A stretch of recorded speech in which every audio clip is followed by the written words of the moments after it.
Hello students, I am Hardesh from the Vesar consultants. और आज की वीडियो में हम बात करेंगे तीन मेजर टॉपिक्स पर। पहला कि ऑस्ट्रेलिया का प्रोसेसिंग टाइम कितना है, सेकंड वीज़ा का सक्सेस रेट कितना है, और थर्ड मैं आपको बताऊंगा कि क्या वीज़ा लेने के लिए level 1, level 2, level 3 universities matter करती हैं या नहीं करती हैं। स्टूडेंट्स, अगर हम बात करें पहले पॉइंट की कि वीज़ा का प्रोसेसिंग टाइम कितना लग रहा है। वीज़ा का प्रोसेसिंग टाइम जो है, अगर हम बात करें 10% वीज़ा जो हैं वो ऑटो ग्रांट्स आ रहे हैं लेवल 1 यूनिवर्सिटीज़ के स्पेशली। रेस्ट रिमेनिंग 80% वीज़ा जो हैं वो 20 to 60 डेज में आ रहे हैं, क्योंकि उनमें प्रोसेसिंग टाइम थोड़ा ज़्यादा लग रहा है। जो अगर हम बेसिक स्टैंडर्ड प्रोसेसिंग टाइम की बात करें वो है 12 से 14 हफ्ते, but most of the visas are coming between 20 to 60 days. और रिमेनिंग जो 10% वीज़ाज हैं वो बेटे आ रहे हैं 3 महीने में, 4 महीने में, जिनमें वेरिफिकेशंस कुछ एक्स्ट्रा चाहिए हैं या कुछ फाइल्स में पेंडिंग है, तो वो एजेंट जो प्रोवाइड करने में डिले कर देता है। कई बार यूनिवर्सिटी से सीओई कैंसिल है तो दोबारा नई सीओई मांगते हैं। कई बार मेडिकल में इशू आ जाता है तो वो मेडिकल को दोबारा में री मेडिकल करवाने के लिए I mean there are certain pendencies in the application. उस पेंडेंसीज के कारण जो वो वीज़ा डिले हो जाते हैं, बट वो 10% ही हैं। 80% वीज़ा अगर हम कहें तो 20 to 60 डेज में आ रहे हैं as per the latest current visa trends.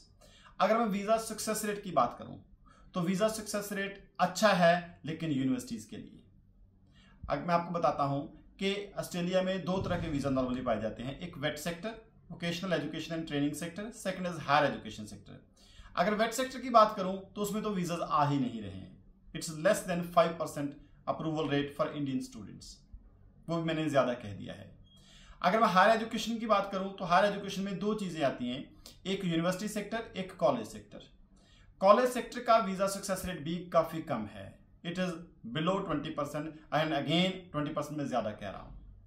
अगर मैं यूनिवर्सिटी सेक्टर की बात करूं तो यूनिवर्सिटी में वीज़ा सक्सेस रेट 70 to 80% है फॉर द गुड प्रोफाइल्स, जिन बच्चों का एकेडमिक स्कोर अच्छा है, जिन बच्चों का गैप नहीं है, जिन बच्चों ने जेन्युइन फंड्स और what we call genuine income proof और sufficient funds, sufficient income proof दिया है, एसओपी अपनी अच्छे तरीके से कंपाइल करी है, कोर्स और university choice as per their profile है, वीज़ा ऑफिसर को लग रहा है कि इस बच्चे की कैरियर प्रोग्रेशन है, तो उस केस में यूनिवर्सिटी में वीज़ाज बहुत जल्दी आ रहे हैं। और जैसे मैंने पहले बताया कि ऑटो ग्रांट्स भी आ रही हैं। ऑटो ग्रांट्स मीन्स इधर हमने फाइल सबमिट करी और उधर बच्चे का वीज़ा आ गया, it's within a minute और within 2 minutes, that's called auto grant. So ये है सक्सेस रेट की अगर बात करें। थर्ड, हमें बच्चे नॉर्मली ये क्वेश्चन पूछते हैं कि सर हम लेवल 1 यूनिवर्सिटी में जाएं या लेवल 2 में जाएं। देखो, अगर हम प्रोसेसिंग टाइम की बात करें तो लेवल 1 का प्रोसेसिंग, जो लेवल 1 यूनिवर्सिटीज़ है उनका प्रोसेसिंग टाइम थोड़ा सा बेटर है लेवल 2 यूनिवर्सिटीज़ में। वीज़ा सक्सेस रेट भी थोड़ा सा बेटर है लेवल 2 यूनिवर्सिटीज़ से, लेकिन ऐसा नहीं है कि लेवल 2 यूनिवर्सिटीज़ के वीज़ाज बहुत डिले हो रहे हैं या लेवल 2 यूनिवर्सिटीज़ के वीज़ाज आ ही नहीं रहे हैं। There is nothing like this.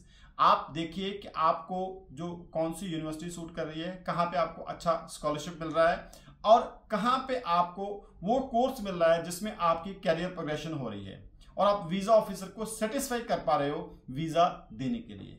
अगर आप वो अच्छे तरीके से कर पा रहे हो, आपका एजेंट उस चीज़ में आपकी हेल्प कर रहा है, तो visa is not an issue these days for Australia in case you are meeting all the requirements. हाँ, जीएसटी रिक्वायरमेंट्स जो है वो डिफिकल्ट हो गई हैं। पहले जीटी था, अब जीएसटी है। जीटी जीएसटी में बहुत डिफरेंस नहीं है। पहले था जेन्युइन टेम्पररी एंट्रेंट, अब है जेन्युइन स्टूडेंट टेस्ट। बहुत डिफरेंस नहीं है बेटे, लेकिन उसमें क्या है कि जो वेरिफिकेशन है वो रिग्रेस हो गई है। इंटरव्यू जो पहले यूनिवर्सिटीज लेती थी वो छोटी लेती थी, अब इंटरव्यूज की ड्यूरेशन ज्यादा हो गई है, ज्यादा क्वेश्चंस पूछे जा रहे हैं। जो एसओपी है वो उसको मोर स्पेसिफिक कर दिया गया है जीएसटी में। So there are certain changes which have come to GST, but it is more of a hardness in GT, and that has been named GST. So university doesn't matter कि level 1 है या level 2 है। हाँ, level 3 में processing time थोड़ा सा ज़्यादा है। हमने लेवल 3 में वीज़ाज लिए हैं, पर लेवल 3 में वो बच्चे थे कि अगर बच्चे की चॉइस ये है कि मेरे रिलेटिव यहाँ पे रहते हैं या सर मेरे को यहाँ पे अच्छा स्कॉलरशिप मिल रहा है तो वहाँ पे हमें डालो। So that's why we advise to students to get admission in level 3। But level 3 में थोड़ी सी दिक्कत है। Level 1 and level 2 are not an issue. Yes, अगर आपको कोर्स और आपका जो लोकेशन है वो लेवल 1 में मिल रही है, आप उसकी रिक्वायरमेंट्स मीट कर रहे हो तो prefer level 1, but in case level 1 की मीट नहीं कर रहे हो तो यू नीड नॉट पैनिक, आप लेवल 2 में भी चले जाओगे तो कोई दिक्कत नहीं है। लेकिन make sure that you provide all documents, you provide all original documents, आपकी एसओपी ओरिजिनल होनी चाहिए, आपके फंड्स में, आपके फाइनेंशियल्स में, आपके डॉक्यूमेंट्स में nothing fake should be there. In case you are providing all these genuine documents, there are very high visa chances of yours. So visa लेने के लिए ऑस्ट्रेलिया में कोई दिक्कत नहीं है।